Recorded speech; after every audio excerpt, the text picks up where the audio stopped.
So this package reveal is books from Sleeping Bear Press. So let's get started. It gave me quite a little stack. Okay, let's see. I'll start with a board book. So this is The 12 Birdies of Christmas by Jennifer Sattler. And looks like counting book based on the song. Yeah, looks cute. From calling birds using their cell phones to scuba diving swans. A visual reimagining of the holiday song. Yeah, so that looks fun. It's pretty early too. It's like I guess it's in August, so they're ready for Christmas already. The second one is an easy reader, Tip and Tucker.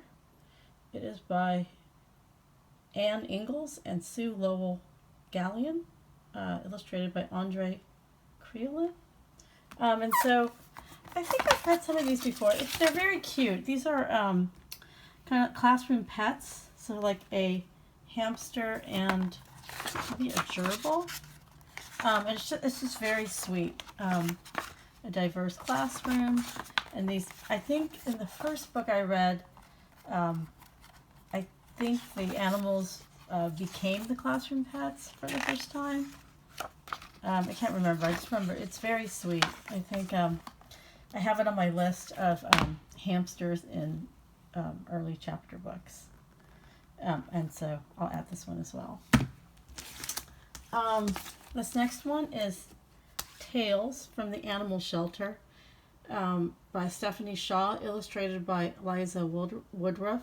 And I mean, I don't know if anyone else has noticed, but the animal shelter has been a super popular theme for early chapter books and yeah, really more early chapter books. So this is kind of now I see it a little bit more in picture books. But yeah, I think there's just something very appealing about animals, dogs especially, and just rescuing pets. So yeah, that looks great. And this is very specifically about saving the pets in the animal shelter system. And this has more of a advanced picture book, almost a nonfiction fiction. Sort of like, it looks like almost like there's a nonfiction version of the book on the right hand side that is more text heavy about sort of, you know, the ins and outs of animal shelters, and then there's sort of more of a fiction story of people coming in and getting matched or maybe looking for pets. But yeah, I think that should be really popular. I like how there's two versions of the book, because this would be really great if you have, you know, children of different ages, and you have to read out loud, you know, to a group, you know, to more than one, because this would definitely be well received by older kids as well as younger kids, anyone who likes pets in the animal shelter. So I think it's clever. So this one is a bathtub, maybe fantasy, Babinski's Bathtub by Judy Young, illustrated by Kevin M. Barry. So it reminds me a little bit of, what's that?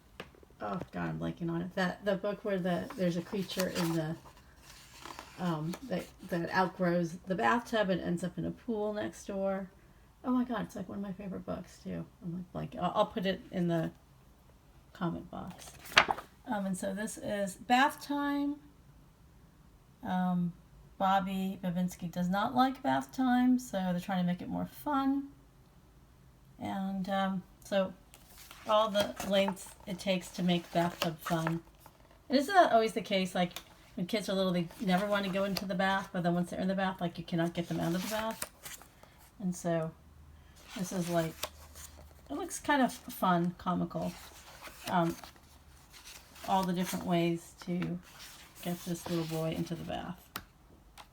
yeah, and the illustrations are kind of fun. It has almost like a cartoony, you know, or just it has a lot of humor built into the illustrations.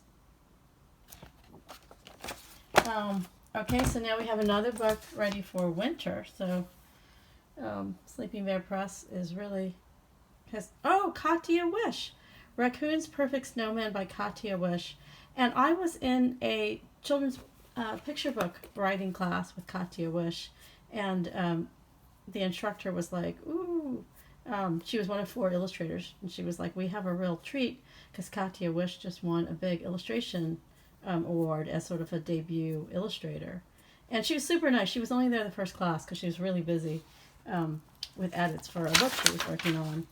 But yeah, that's great. And I think the books I've seen, she was just the illustrator, so this might be one of her first books where she both wrote and illustrated, but I could be wrong. I just know the one that I found of hers, she was the illustrator, but not the author. But isn't she great? Oh my God, she does have wonderful illustrations. They're just really full of life and expression. Her animals are fantastic. And so this is about Raccoon who loves making snowmen, and so Raccoon is like a snowman perfectionist, and when his friends want to help, it's like, maybe your help is not so appreciated because Raccoon has a certain vision, and maybe the friends are not having fun, so Raccoon has to learn just to, you know, how to kind of work together, or, you know, how to, you know, maybe not be such a perfectionist. So interesting, fun. I haven't seen like any picture books about building snowmen where it has to be perfect. So that's perfect where we live, where we have a lot of snow here in Boston. The last book is Sing Some More. So it's like these birds, different kinds of birds. Maybe they're a cappella, I don't know. It's by Deborah Diesen. And she's the author of the Pout Pout Fish. Yeah, I think. Illustrated by Howard Gray. Yes, she is, Pout Pout Fish. Yeah, so she's a heavy hitter in the picture book world.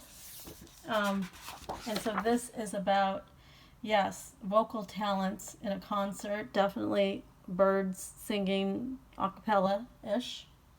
And it's a quartet. And an exuberant musical celebration. So for those of us who wake up to bird songs, you might notice that some songs are more pleasant than others, and it sounds like that might be the theme of the book. But definitely great for kids who like birds, or just something fun about nature, and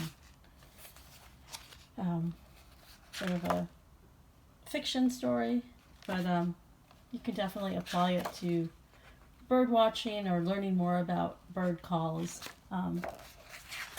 So that would be like a nice extension.